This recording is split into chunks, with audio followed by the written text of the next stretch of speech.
Chapter 1 है। इसमें हम पढ़ने वाले हैं संविधान।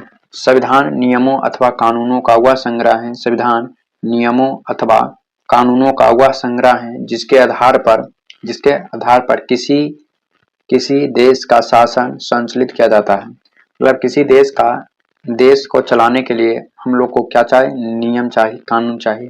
वो संविधान देता है दोस्तों। कौन देता है? संविधान देता है। मतलब देश को चलाने के लिए कुछ नियम कानून होता है, वो कौन देता है? संविधान देता है। भारत का भी अपना एक संविधान है। भारत का भी एक अपना संविधान है। भारतीय संविधान के विकास को भारत में कंपनी के शासन एवं ब्रिटिश क्राउन के शासन के तहत निर्मित अधिनियम के विकास के रूप में समझा जा सकता है। क्या समझा जा सकता है? ईस्ट इंडिया कंपनी के शासन हेतु पारित ब्रिटिश संसदीय अधिनियम 1773 से 1853 ईस्वी तक चला था दोस्तों। इसमें पहला है रेगुलेटिंग एक्ट 1773 ईस्वी।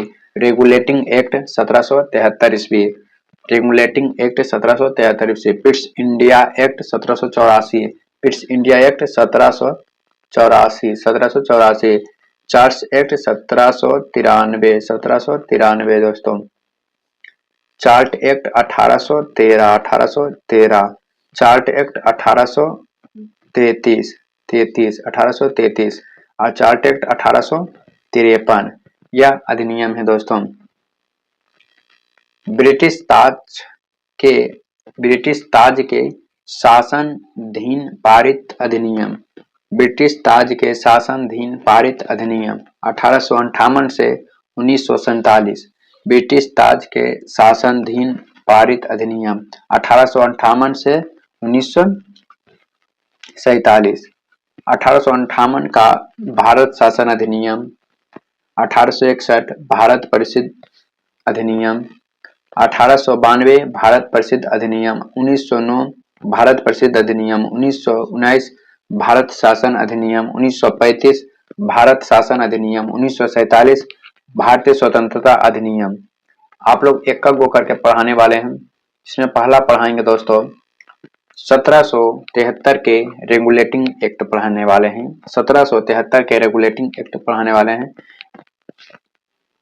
इस अधिनियम के द्वारा भारत में ईस्ट इंडिया कंपनी के शासन पर ब्रिटिश सरकार का नियंत्रण स्थापित किया गया था।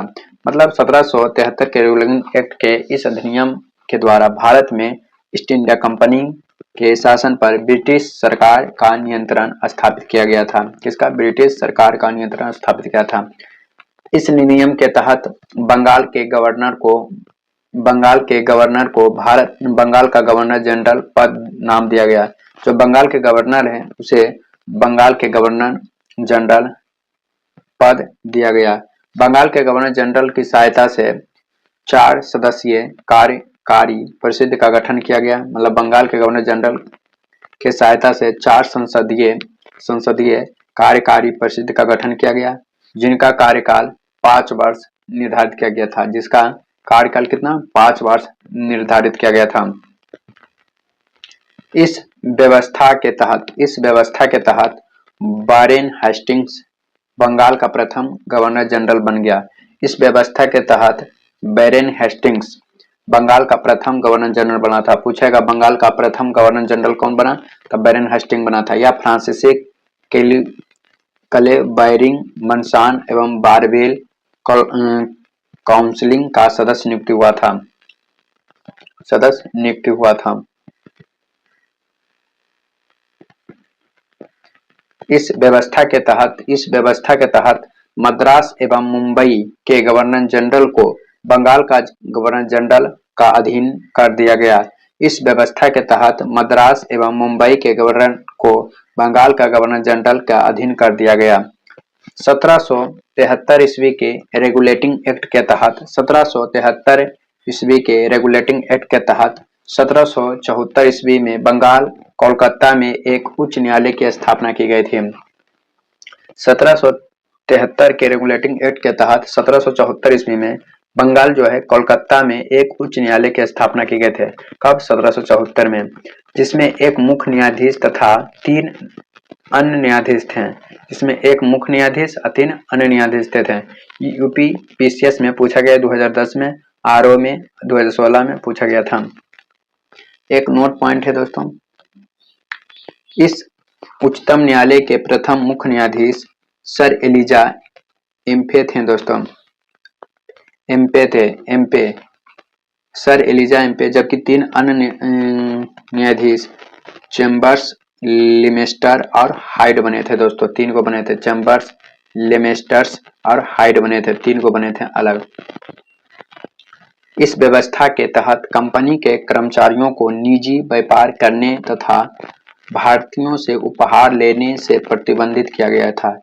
मतलब इस व्यवस्था के तहत कंपनी के कर्मचारी जो होते थे, काम करने वाले निजी व्यापारी, मतलब कोई निजी व्यापारी हो करने पर और तथा भारतीय से उपहार लेने से प्रतिबंध, मतलब कोई उपहार नहीं दे सकता है। इस पर क्या कर दिया, प्रतिबंध कर दिया था। पहले घूस के मामले में उपहार कहने पर या इनाम उनाम कहने पर ये लेते थे।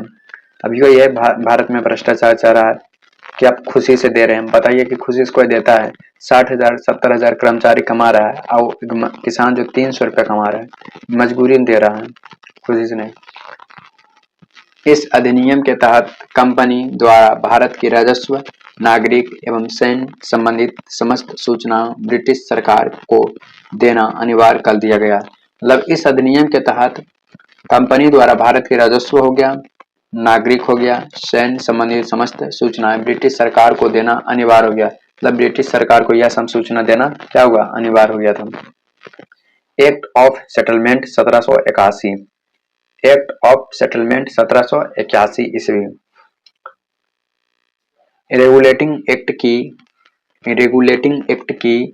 कमियों को दूर करने के लिए, रेगुलेटिंग एक्ट की कमियों को दूर करने के लिए इस अधिनियम के तहत कोलकाता की सरकार को बंगाल, बिहार, उड़ीसा के लिए विधि बनाने का सरकार अधिकार प्रदान किया गया था, विधि बनाने का अधिकार प्रदान किया गया था।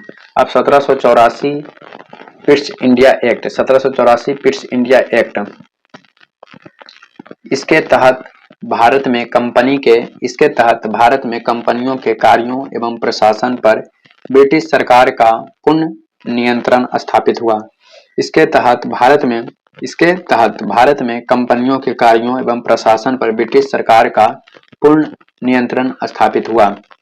इसके द्वारा कंपनी के व्यापारी एवं राजनीतिक कार्यों को एक दूसरे से अलग कर दिया गया था। मतलब इसके द्वारा कंपनी को व्यापारी रहे या तो राजनीतिक कार्यों को एक दूसरे से क्या अलग कर दिया, व्यापारी अलग करेंगे, राजनीतिक पार्टी अलग हो जाएगा। इस एक्ट के तहत भारत में कंपनी द्वारा शामिल क्षेत्र को पहली बार ब्रिटिश अध्यापक का क्षेत्र कहा गया। इस एक्ट के तहत भारत में द्वैध शासन शुरुआत हुआ था। कब? 1858 ईस्वी में विद्यमान रहा। इस एक्ट के तहत भारत में द्वैध शासन शुरुआत हुई, 1858 ईस्वी तक विद्यमान रहा। ये CHSL 2023 MTS 2023 में पूछा गया क्वेश्चन है। कंपनी के वाणिज्य संबंधित मामलों को देखरेख के लिए निदेशक मंडल की अनुमति दी जाती है। कंपनी के वाणिज्य संबंधित मामलों को देख रेख के लिए निदेशक मंडल को अनुमति दी जाती है, परंतु राजनीतिक मामलों के लिए नियंत्रण बोर्ड, किसके नियंत्रण बोर्ड, मतलब करा वाणिज्य मतलब बिजनेस के लिए निदेशक मंडल और राजनीतिक पार्टी के लिए नियंत्रण बोर्ड का गठन किया गया था। सबका अलग अलग बोर्ड गठन हुआ था। अब 1786 का अधिनियम, इस अधिनियम के द्वारा गवर्नर जनरल को विशेष परिस्थितियों में अपनी परिषद का निर्णय को निरस्त करने का अधिकार प्रदान किया गया है। गवर्नर जनरल को प्रधान सेनापति की शक्तियां भी प्रदान की गई। यह दोनों अधिकार सर्वप्रथम लॉर्ड कॉर्नवालिस ने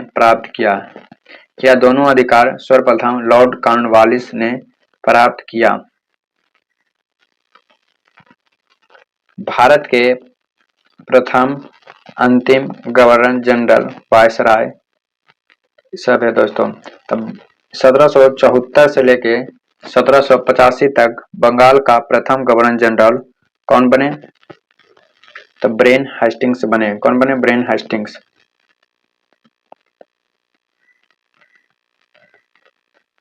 1774 से 85 तक बंगाल के प्रथम गवर्नर जनरल। बंगाल का अंतिम गवर्नर जनरल 1882 से 34 तक तो Lord William Bentinck. Lord William Bentinck बने थे। अब पूछेगा बंगाल का प्रथम गवर्नर जनरल कौन है? तो लॉर्ड कलवाई हैं दोस्तों। लॉर्ड कलवाई बंगाल का प्रथम गवर्नर जनरल 1785 से 60 तथा 1765 से 67 तक। अब दूसरा ब्रेन हेस्टिंग 1772 से 74 तक बंगाल का अंतिम गवर्नर जनरल बने और 1834 से लेकर 1835 तक भारत का प्रथम गवर्नर जनरल तो लॉर्ड विलियम बेटिंग। भारत का प्रथम governor general Lord William Bentinck बने थे।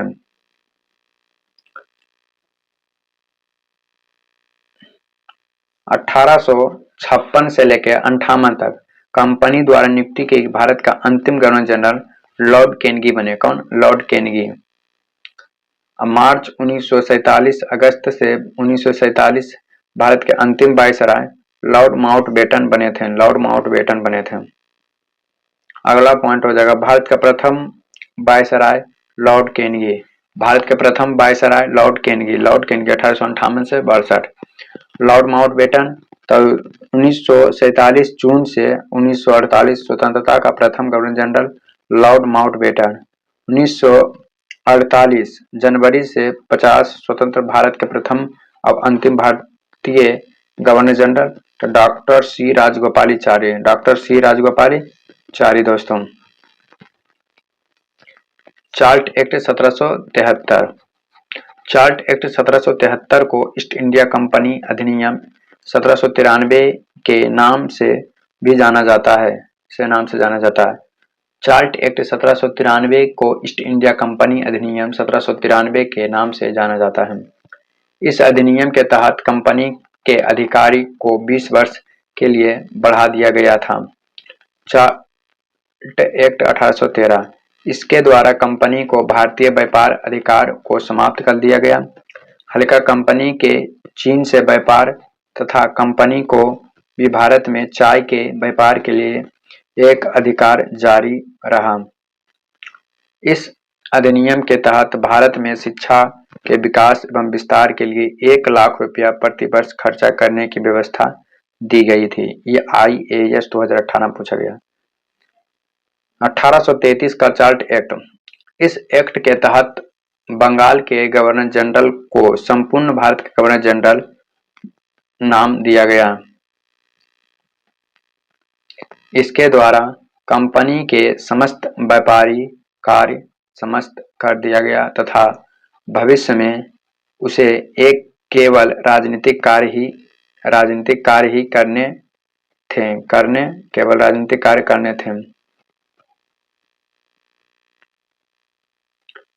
गवर्नर जनरल की परिषद में एक कानूनी सदस्य जो चौथा सदस्य को सर्वप्रथम मैकाले भी शामिल किया गया था। इस एक्ट के तहत सप्रसिद्ध गवर्नर जनरल को पूरा भारत के लिए कानून बनाने का अधिकार प्रदान किया गया। इस एक्ट के नियुक्ति के लिए योग्यता संबंधित मानदंड अपनाकर भेदभाव को समाप्त कर दिया गया। इस एक्ट के धारा 87 के अनुसार कोई भी भारतीय केवल धर्म, जन्म स्थान, वंश या वर्ण के आधार पर सरकारी सेवा के लिए अयोग्य नहीं समझा सकता है। 1833 ईस्वी के चार्ट एक्ट के तहत दास प्रथा के कानून के खिलाफ घोषित किया गया। 1843 ईस्वी में इस कानून को बनाकर समाप्त कर दिया गया। इसके तहत भारतीय कानून के समकन और संहिताकरण के लिए एक विधि आयोग की स्थापना हेतु प्रावधान किया गया। 1853 के चार्ट एक्ट। इसके द्वारा कार्यपालिका तथा विधायक शक्तियों को पृथक करने की व्यवस्था की गई। विधि निर्माण हेतु इस व्यवस्था के तहत भारतवर्ष के लिए एक पृथक विधान परिषद की स्थापना की गई। 1893 के चार्ट एक्ट के तहत सिविल सेवा परीक्षा एवं चयन हेतु खुली प्रतियोगिता की शुभारंभ किया गया। 1858 का भारत शासन अधिनियम। 1857 के प्रथम स्वतंत्रता संग्राम के उपरांत ब्रिटिश सरकार द्वारा 1858 का भारतीय शासन अधिनियम पारित किया गया। इस अधिनियम को act for the better government of India के नाम से भी जाना जाता है। इस अधिनियम द्वारा कंपनी के शासन को समाप्त कर भारत के शासन को ब्रिटिश ताज के अधीन कर दिया गया। 1784 में ब्रिटिश इंडिया एक्ट के द्वारा लागू द्वैध शासन प्रणाली को समाप्त कर दिया गया। इस सीजीएल 2023 में पूछा गया। भारत के गवर्नर जनरल को अब भारत के वायसराय के नाम से जानने लगा, जो भारत के ब्रिटिश क्राउन ताज के प्रत्यक्ष प्रतिनिधि होता था। लॉर्ड केनेडी भारत का प्रथम वायसराय बना। लॉर्ड केनेडी भारत का प्रथम वायसराय बना। 1858 के भारतीय शासन अधिनियम द्वारा भारत के राज्य सचिव पद का सृजन किया गया, जिसमें भारतीय प्रशासन पर संपूर्ण नियंत्रण की शक्ति निहित हुआ। 1861 ईस्वी का भारत प्रसिद्ध अधिनियम। इसके द्वारा कानून बनाने की प्रक्रिया में भारतीय प्रतिनिधियों को शामिल करने की शुरुआत की। 1862 में लॉर्ड केनेडी द्वारा 3 भारतीयों, बनारस के राजा, पटियाल के महाराजा और सर दिनकर राव को विधान परिषद में मनोनीत किया गया।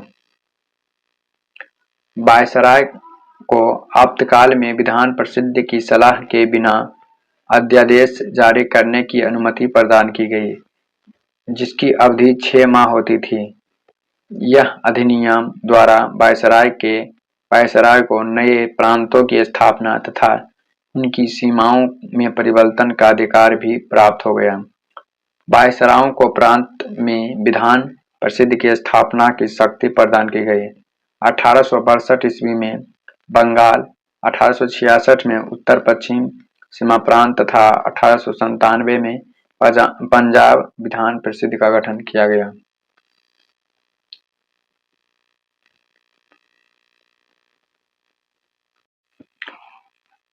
अगला पार्ट में आएगा दोस्तों क्लास नंबर 1 के पार्ट नंबर 2 में आएगा दोस्तों, क्योंकि चैप्टर बड़ा है इसलिए 20 मिनट कंप्लीट होने वाला है, क्योंकि ज़्यादा वीडियो लंबा होने से वीडियो नहीं देखा जाता है, इसीलिए अगला पार्ट में इसका कंप्लीट चैप्टर कर देंगे। 1892 भारत प्रसिद्ध अधिनियम खत्म होने वाला है। चैप्टर ज़्यादा तो बड़ा नहीं है, अब बस इतना ही बचा है, बस इतना ही है, यहाँ तक है। 2.5 पेज अभी बचा हुआ है, कल इसका पार्ट 2 में खत्म कर देंगे। वीडियो अच्छा लगा तो चैनल को सब्सक्राइब, वीडियो को शेयर करें। आप लोग का दिन शुभ हो। हम अप्रत्यक्ष निर्वाचन प्रणाली की शुरुआत की गई थी। 1892 का भारत परिषद अधिनियम में इसके द्वारा समिति एवं अप्रत्यक्ष निर्वाचन प्रणाली की शुरुआत की गई थी। केंद्रीय विधान परिषद के भारतीय सदस्य में वार्षिक बजट पर बहस करने तथा सरकार से 6 दिन पूर्व नोटिस पर प्रश्न पूछने का अधिकार भी दिया। कोई भी प्रश्न पूछने से 6 दिन पूर्व मतलब 6 दिन पहले उन्हें नोटिस दिया जाता है, परंतु पूरक प्रश्न पूछने तथा मतदान का अधिकार नहीं था। मतलब पूरक प्रश्न पूछने तथा मतदान का अधिकार नहीं था। समिति अर्थों में निर्वाचन पद्धति का आरंभ किया जाना इस अधिनियम की महत्वपूर्ण विशेषता 1909 का भारतीय परिषद अधिनियम रहा। इसे मार्लो मिंटो सुधार के नाम से भी जाना जाता है। इसे मार्लो मिंटो सुधार के नाम से जाना जाता है। लॉर्ड मिंटो तत्कालीन वायसराय तथा जॉन मार्लो राज्य सचिव थे। इस अधिनियम के द्वारा भारतीयों को विधि निर्माण तथा प्रशासन दोनों में प्रतिनिधित्व प्रदान किया गया है। पहली बार किसी भारतीयों को वायसराय की कार्यपालिका परिषद से जोड़ने का प्रावधान किया गया है। सत्येंद्र प्रसाद सिन्हा वायसराय के कार्यकाल परिषद के प्रथम भारतीय सदस्य बने। उन्हें विधि सदस्य के रूप में शामिल किया गया। इस अधिनियम ने केंद्रीय तथा प्रांतीय विधायी शक्ति को बढ़ावा दिया। परिषद के सदस्यों को बजट एवं लोकहित के विषयों के विवेचना करने, प्रस्ताव लाने तथा प्रश्न पूछने के साथ पूरक प्रश्न करने का अधिकार दिया गया। इस अधिनियम द्वारा मुसलमानों के लिए सांप्रदायिक प्रतिनिधित्व तथा अलग निर्वाचित क्षेत्र की स्थापना की, जो MP PCS 2019 और 2017 में पूछा गया। इसने सांप्रदायिकता का वैधानिक रूप से प्रदान किया। लॉर्ड मिटो को सांप्रदायिक निर्वाचन के जनक के रूप में जाना जाता है। 1919 में भारत शासन अधिनियम के द्वारा इसे मॉन्टेग्यू चेम्सफोर्ड सुधार के नाम से भी जाना जाता है। इस समय मॉन्टेग्यू भारत का राजस्व सचिव जबकि चेम्सफोर्ड भारत का वायसराय थे।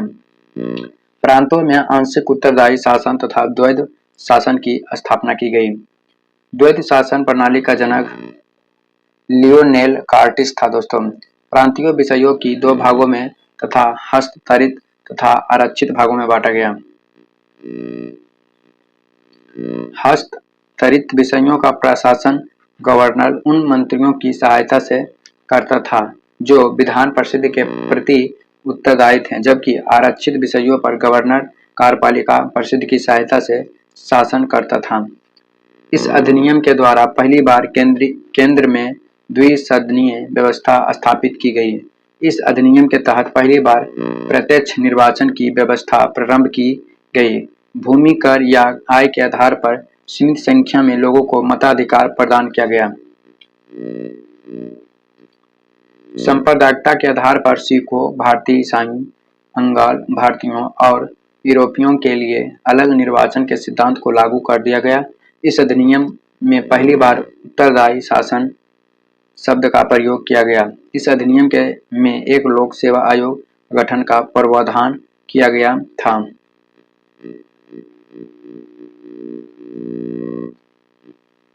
वर्ष 1926 में ली गई आयोग के सिफारिश पर केंद्रीय लोक सेवा आयोग का गठन किया गया। इसके अंतर्गत एक वैधानिक आयोग का गठन का प्रावधान किया गया, जिसे 10 वर्ष के बाद जांच करने के पश्चात अपनी रिपोर्ट प्रस्तुत करनी थी। इस अधिनियम के तहत भारतीय रियासतों के लिए 120 सदस्य वाले चैम्बर ऑफ प्रिंसेस मतलब नरेंद्र मंडल की व्यवस्था की गई। 1935 का भारत शासन अधिनियम यह विस्तृत दस्तावेज था। इसने 321 अनुच्छेद 10 अनुसूचियों थी। इसकी प्रस्तावना का अभाव था। इस अधिनियम द्वारा अखिल भारतीय संघ की स्थापना का प्रावधान किया गया, जिसे ब्रिटिश भारतीय प्रांत तथा कुछ भारतीय रियासतों को मिलाकर स्थापित किया जाना था। हालांकि यह व्यवस्था कभी भी अस्तित्व में नहीं आई। 1935 के भारतीय शासन अधिनियम के तहत प्रांतों में द्वैध शासन की व्यवस्था समाप्त करके केंद्र में द्वैध शासन लागू किया तथा प्रांतों को स्वायत्तता प्रदान की गई। कुछ प्रांतों में द्विसदनात्मक व्यवस्था की गई। कुल 11 ब्रिटिश प्रांत में इसमें 6 प्रांत मुंबई, मद्रास, बिहार, बंगाल, संयुक्त प्रांत और असम में विधान परिषद विधानसभा की स्थापना की गई। इस अधिनियम के तहत वर्ष 1937 में संघीय न्यायालय की स्थापना की गई। इसने भारत शासन अधिनियम 1858 द्वारा स्थापित भारतीय परिषद को समाप्त कर दिया। 1935 में भारत शासन अधिनियम द्वारा बर्मा को ब्रिटिश भारत से पृथक मतलब अलग कर गया, जो 2 नए प्रांत बन गए, जो सिंध और उड़ीसा को निर्माण दिए गए। इस अधिनियम के तहत देश के मुद्रा और शाखा पर नियंत्रण के लिए भारत रिजर्व बैंक की स्थापना की। 1935 में भारत शासन अधिनियम द्वारा लगभग 10% जनसंख्या को मताधिकार प्रदान किया गया। इस अधिनियम के तहत एक संघीय लोक सेवा आयोग की स्थापना के प्रावधान के साथ प्रांतीय सेवा आयोग तथा संयुक्त सेवा आयोग की स्थापना का प्रावधान भी किया गया था। भारत का वर्तमान संवैधानिक ढांचा काफी हद तक वर्ष 1935 के अधिनियम पर आधारित 1947 के भारतीय स्वतंत्रता अधिनियम, इसने भारत में ब्रिटिश राज समाप्त कर अविभाजित भारत विभाजन कर 2 स्वतंत्र अधिराज्य भारत और पाकिस्तान की स्थापना की। इसने दोनों अधिराज्यों की संविधान सभाओं को अपने देश के संविधान बनाने और उसके लिए किसी भी देश के संविधान को अपनाने की शक्ति दी। भारतीय स्वतंत्रता अधिनियम 1947 ने 15 अगस्त 1947 को भारत को स्वतंत्रता एवं संपूर्णता राष्ट्र घोषित किया। इस अधिनियम के द्वारा ब्रिटिश शाही उपाधि से भारत का सम्राट शब्द समाप्त कर दिया गया।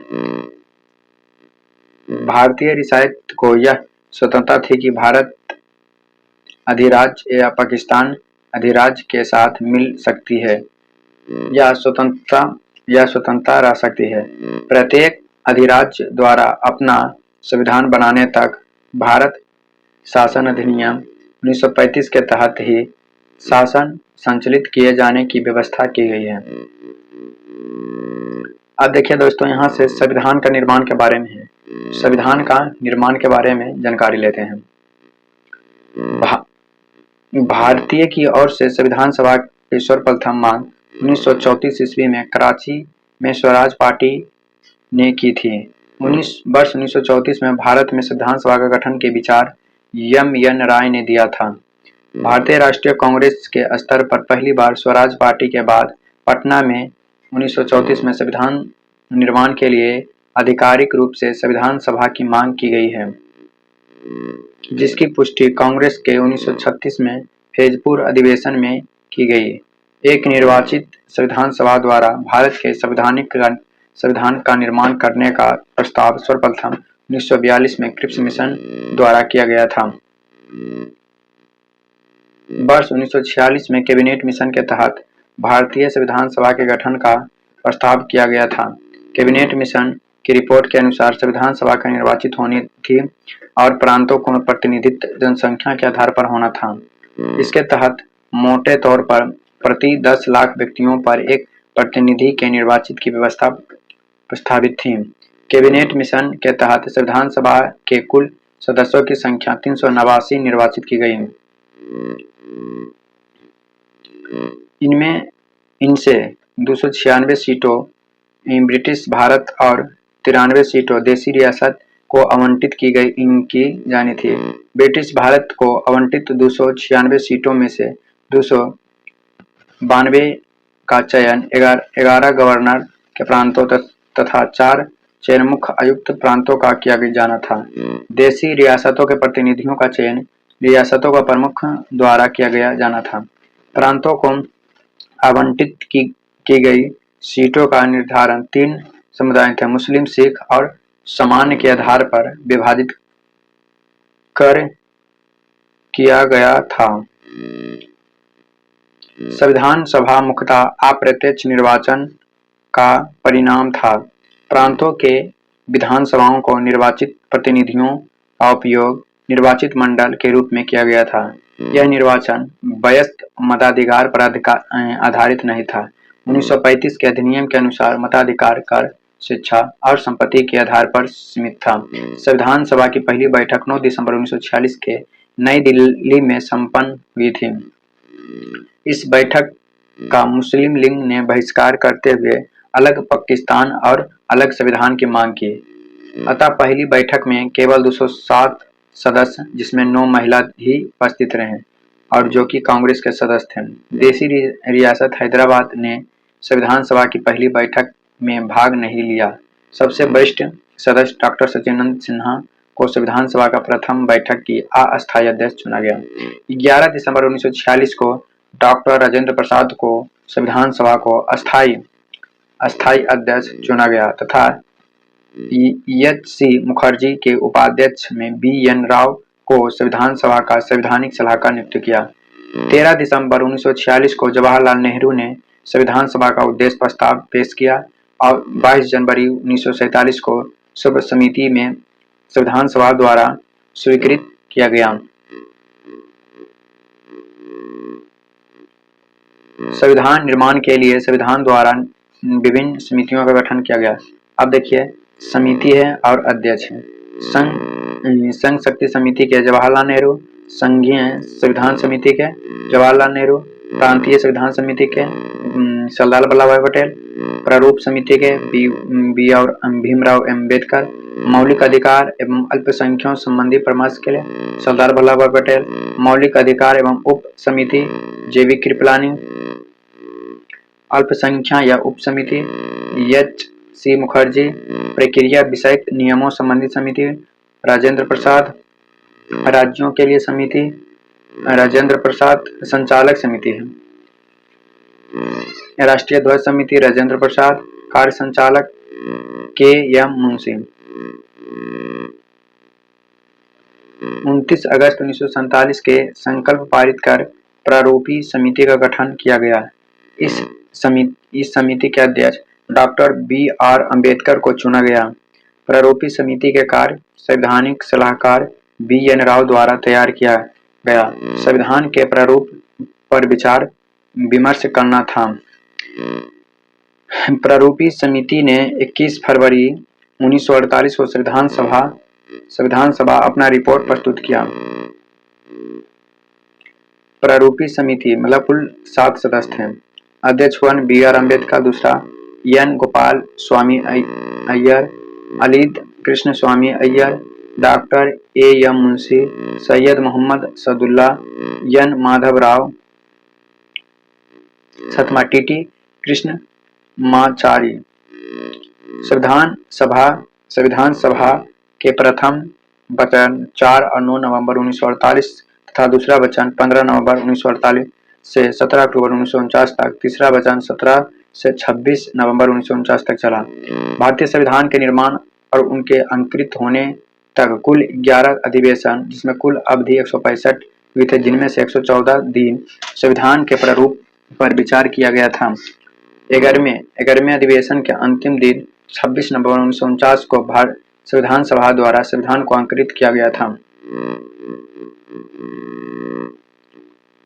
संविधान के कुल 16 अनुच्छेदों को 26 नवंबर 1949 को लागू कर दिया गया, जबकि शेष को 26 जनवरी 1950 को लागू किया गया था। भारत ने अपना पहला गणतंत्र दिवस 26 जनवरी 1950 को मनाया। भारत संविधान सभा में महिलाओं सदस्य की संख्या कितना थी? 15। संविधान सभा में शामिल महिलाओं सदस्यों में विजय लक्ष्मी पंडित, सुचेना कृपलानी, मालती चौधरी, सरोजिनी नायडू, हंस मेहता, राजकुमारी अमृता कौर, पूर्णिमा बनर्जी, रेणुका राय, कमला चौधरी, लीला राय, बेगम एजाज रसूल, अम्मी स्वामीनाथन, जी दुर्गाबाई, दक्षाइन बेल यूथन और येनी मेस्कार्नी थी। 24 जनवरी 1950 को डॉक्टर राजेंद्र प्रसाद को भारत के प्रथम राष्ट्रपति चुने गए थे। संविधान सभा के सदस्यों में 24 जनवरी 1950 को भारत के संविधान पर हस्ताक्षर किया गया। संविधान सभा द्वारा 22 जुलाई 1947 को राष्ट्रीय ध्वज, 24 जनवरी 1950 को राष्ट्रीय गीत और राष्ट्रीय गान को अपनाया गया था। मूल भारतीय संविधान प्रेम बिहारी नारायण रायजाद द्वारा हस्तलिखित था। संविधान सभा द्वारा मई 1949 को राष्ट्रमंडल में भारत का सदस्यता का स्थापन किया गया। पहली बैठक 9 दिसंबर 1946। अस्थायी अध्यक्ष डॉक्टर सचिनंद सिन्हा, अस्थायी अध्यक्ष डॉक्टर राजेंद्र प्रसाद, उपाध्यक्ष एच.सी. मुखर्जी, संवैधानिक सलाहकार सर बी.एन. राव। संविधान निर्माण में लगा समय 2 वर्ष 11 महीने 18 दिन। प्रारूपी पर बहस 114 दिन हुआ था। कुल व्यय कितना खर्चा हुआ था? 63,96,729 रुपया। कुल वचन 3 वचन। संविधान का अपनाया गया 26 जनवरी 1949, लागू कब हुआ? 26 जनवरी 1950। कैबिनेट मिशन योजना के आधार पर भारत के अंतरिम सरकार का गठन किया गया था। 2 सितंबर 1946 को अंतरिम सरकार का गठन किया गया। इनमें मुस्लिम लीग के सदस्य शामिल नहीं हुए, हालांकि उन्हें शामिल होने के विकल्प खुला रखा गया था।